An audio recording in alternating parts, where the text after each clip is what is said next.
ہم نے تو اپنے سارے حق خود ہی گوا دیے. آج واقعی مجھے بہت افسوس ہو رہا ہے. اس ملک کو اپنا گھر سمجھوں تو ایسا لگتا ہے کہ میں نے اپنا گھر, بڑے افسوس کے ساتھ کہوں گی, میں نے اپنا گھر اپنے ہاتھوں سے بگاڑ دیا, گروی رکھ دیا. اس گھر کی رونقیں اگر ماند پڑی ہیں تو اس میں میرا اور آپ کا اتنا ہی کردار ہے جتنا کہ اس گھر کو چلانے والوں کا. کیونکہ ہم بھی تو اندھے, گونگے اور بہرے بن گئے. ہم بھی تو اپنے ذاتی مفاد کے چکر میں ملکی مفاد کو نظر انداز کرتے رہے. ہم بھی تو خود غرضی میں اتنے آگے نکل گئے کہ ہماری عیاشیوں اور چھوٹے چھوٹے فائدوں کے چکر میں ہمارا ہی گھر مقروض ہو گیا. اور حالت یہاں تک پہنچ گئی کہ پاکستان کا ہر سرکاری ادارہ بدترین خسارے میں چلا گیا. لیکن اس کے باوجود فرق ہی نہیں پڑتا. دنیا میں کوئی ایسی قوم آپ مجھے دکھا دیں جس کے پیسوں سے سرکاری ادارے چلتے ہوں اور وہ مسلسل خسارے میں ہوں, اور وہ قوم خاموش تماشائی بن بیٹھی ہو.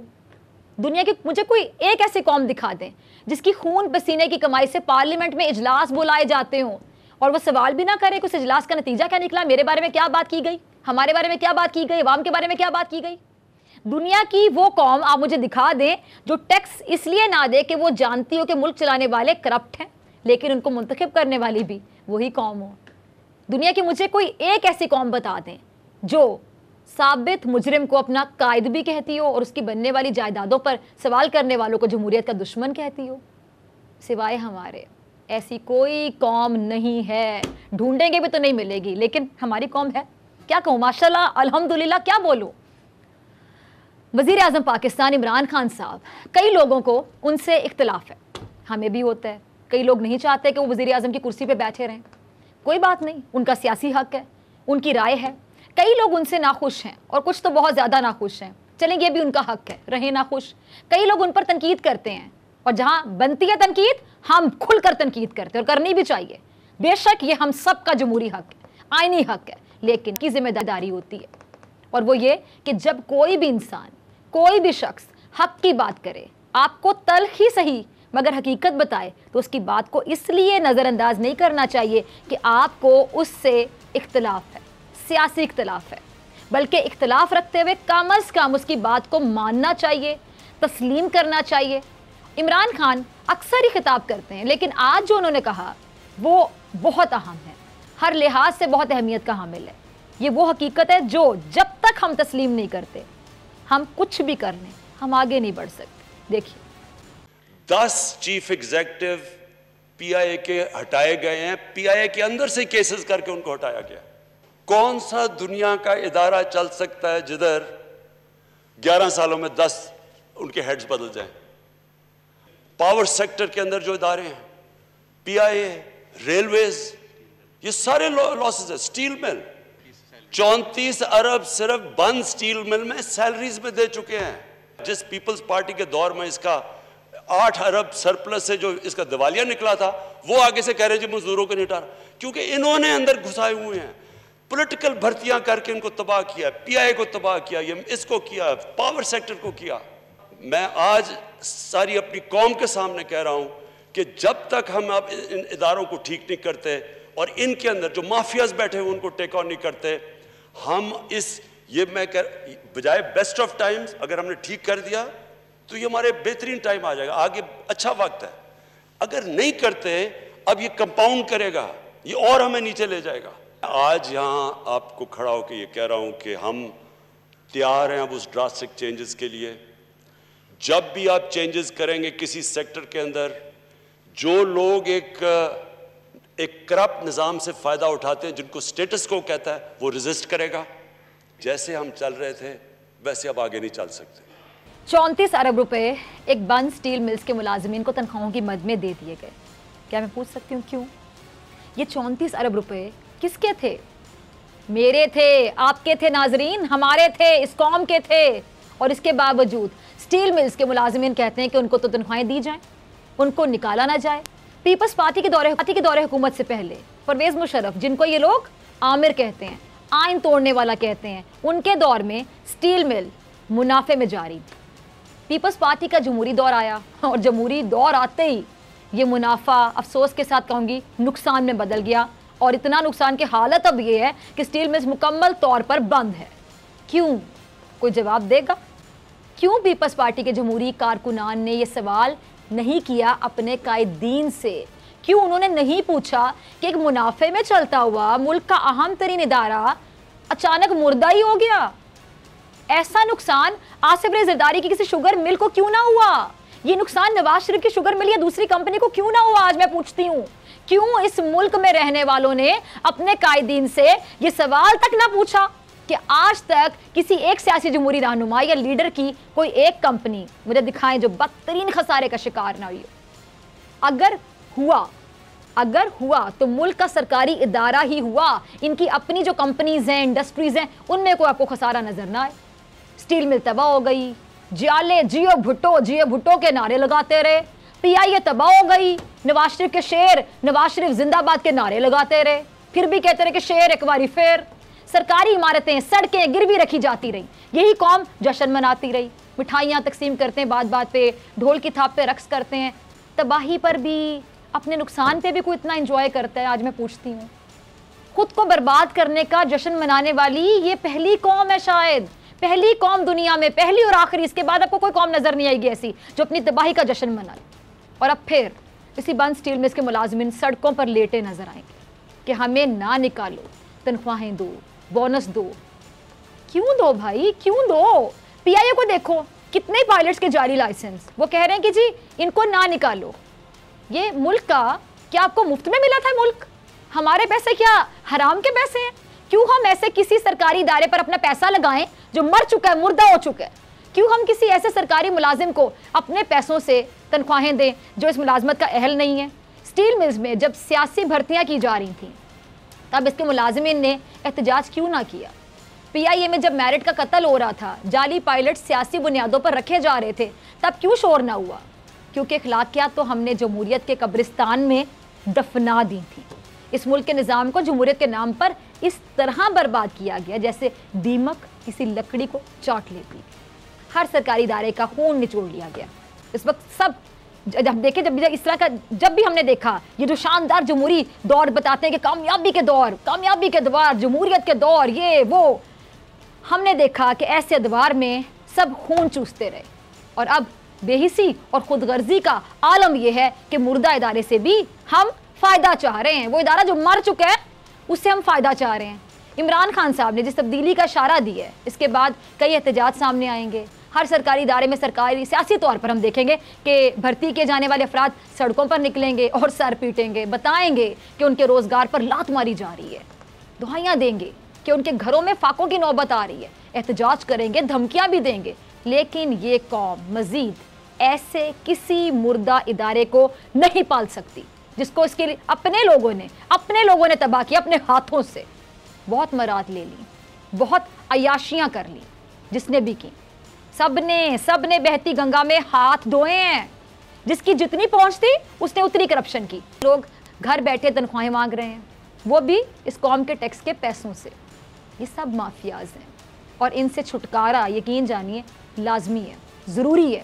اس کا رد عمل شدید ہوگا، لیکن ملک کے ہر سرکاری ادارے پر قابض ان لوگوں کا خاتمہ اب وقت کی ضرورت بن چکا ہے، کیونکہ اب فیصلہ ملک کے لیے کرنا ہوگا، پاکستان کے لیے کرنا ہوگا۔ اب ملک کو اپنا گھر سمجھنا ہوگا، پاکستان کو اپنا گھر سمجھنا ہوگا، تاکہ اس گھر کو بچانے کے لیے سخت فیصلے کیے جا سکیں، سخت فیصلے اور صحیح فیصلے۔ اور عمران خان صاحب اس کے لیے تیار ہے۔ دیکھیے، کوئی مضبوط نہیں ہوتا، اللہ کے اوپر ہوتا ہے۔ آپ آج ہیں، کل نہیں ہیں۔ میں اپنے گھر میں رہتا ہوں، سارے اپنے خرچے برداشت کرتا ہوں سوائے ٹریول کے اور سیکیورٹی کے جو کہ میں نہیں کر سکتا۔ اس کے علاوہ سارے میرے خرچے سب کچھ میں اس لیے کرتا ہوں کہ مجھے کبھی فکر نہ ہو اپنی کرسی چھوڑنے کی، کبھی بھی مجھے اپنے اصولوں پہ اور نظریے پہ کمپرومائز نہ کرنا پڑے۔ جب بھی مجھے کہا گیا کہ جو ہو یہ چینی ماں یہ تو مشرف نہیں کر سکا تو یہ تو آپ کو گرا دیں گے، یا بھی پی آئی کی جی رپورٹ دبا دیں، سوچیں، میں کہتے پی آئی کی رپورٹ دبا دو، یعنی آپ اگر فیک نہیں یہ پبلش کرتے کہ یہ لوگوں کے فیک لائسنسز ہیں، یعنی لوگوں کی جانوں خطرے میں، اگر کوئی آپ کو پتا ہو رپورٹ میں کہ کوئی فیک لائسنس ہے اور آپ نہ کریں،